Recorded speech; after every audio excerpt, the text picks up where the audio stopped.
આજે આપણે વરસાદમાં ખાવાની મજા આવે એવી મકાઈની ચાટ બનાવીશું।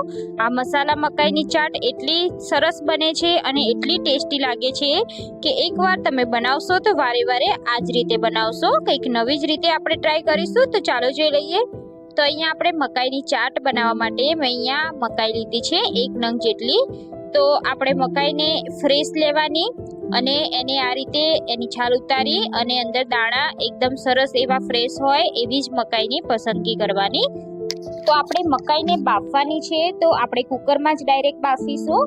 તો મકાઈના આ રીતે આપણે 2 ભાગ કરી દઈશું અને કુકરમાં આપણે મકાઈને એડ કરી દેવાની છે અને મકાઈ ડૂબે તેટલું આપણે એમાં પાણી એડ કરી દઈશું। પાણી થોડું વધારે જ રાખવાનું અને એમાં આપણે સ્વાદ મુજબ મીઠું એડ કરી દઈશું।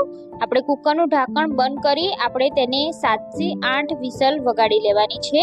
જેટલી મકાઈ સરસ બફાશે એટલી ખાવાની મજા આવશે, એટલે આપણે 7 થી 8 સીટી વગાડી લઈશું। તો અહીંયા તમે જોઈ શકો છો મકાઈ આપણી સરસ રીતે બફાઈ ગઈ છે। હવે આપણે તેમાંથી ચાટ બનાવીશું। તો સૌથી પહેલા આપણે મકાઈને દાણા અલગ કરી લેવાના છે। તો આ રીતે મકાઈ કાઢવાનું જે મશીન આવે છે એનાથી જ આપણે મકાઈના દાણા અલગ કરીશું, જેથી એક એક દાણો સરસ એવો છૂટો રહી જાય। તમારી પાસે આવું ના હોય તો તમે ચાકુની મદદથી પણ કરી શકો છો અથવા હાથેથી પણ દાણા અલગ કરી શકો છો।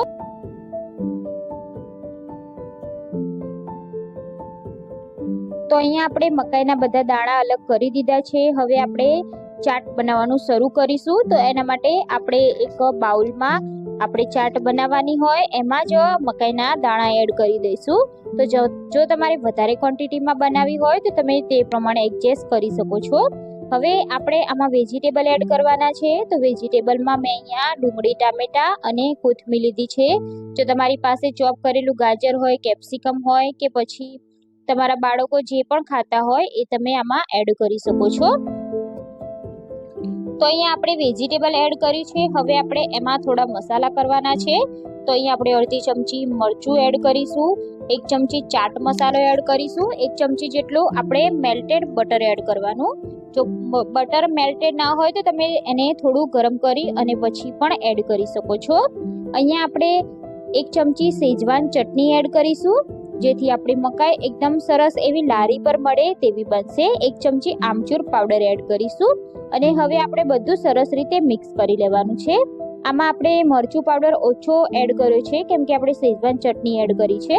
જો તમારે તીખાશ જે પ્રમાણે જોવે એ પ્રમાણે તમે અહીંયા એડ કરી શકો છો અને અહીંયા તમે લીંબુનો રસ પણ અંદર એડ કરી શકો છો, પણ જ્યારે પણ તમારે સર્વ કરવાની હોય ત્યારે ઉપરથી એડ કરી અને તમે નાખી શકો છો। તો આપણી અહીંયા આ ચાટ બનીને તૈયાર છે। હવે આપણે તેને સર્વ કરવાની છે। તો સર્વિંગ પ્લેટમાં આપણે તેને લઈ લેવાની છે। આ રીતે પણ તમે મકાઈ ખાશો તો પણ આ મકાઈ એટલી ટેસ્ટી લાગશે અને આ મકાઈને હજી વધારે ટેસ્ટી બનાવવા માટે આપણે આના ઉપર થોડું ચીઝ એડ કરી દઈશું। તો અહીંયા આપણે ચીઝ પ્રોસેસ એડ કરી દઈશું અને સરસ રીતે ગાર્નિશિંગ કરી દઈશું। તમે અહીંયા દાડમના દાણા પણ એડ કરી શકો છો। તો જોતા જ ખાવાનું મન થઈ જાય એવી આપણી મકાઈની ચાટ બનીને તૈયાર છે। તો આપણે ચીઝ એડ કર્યા પછી ઉપરથી થોડો આપણે ચાટ મસાલો પણ એડ કરી દઈશું, જેથી આપણી મકાઈ એકદમ સરસ ટેસ્ટી બને, ચટપટી લાગશે।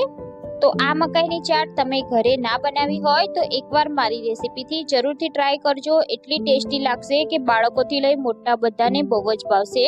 તો તમે પણ આ મકાઈ એકવાર જરૂરથી બનાવી લેજો। તમને રેસીપી કેવી લાગી એ મને કમેન્ટ કરી જણાવજો। સારી લાગી હોય તો તમારા ફ્રેન્ડ્સ અને ફેમિલી સાથે શેર કરી દેજો।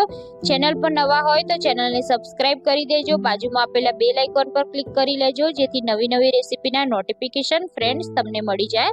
તો ફરી મળીશું આપણે એક નવી રેસીપી સાથે। ત્યાં સુધી બાય બાય, જય શ્રી કૃષ્ણ।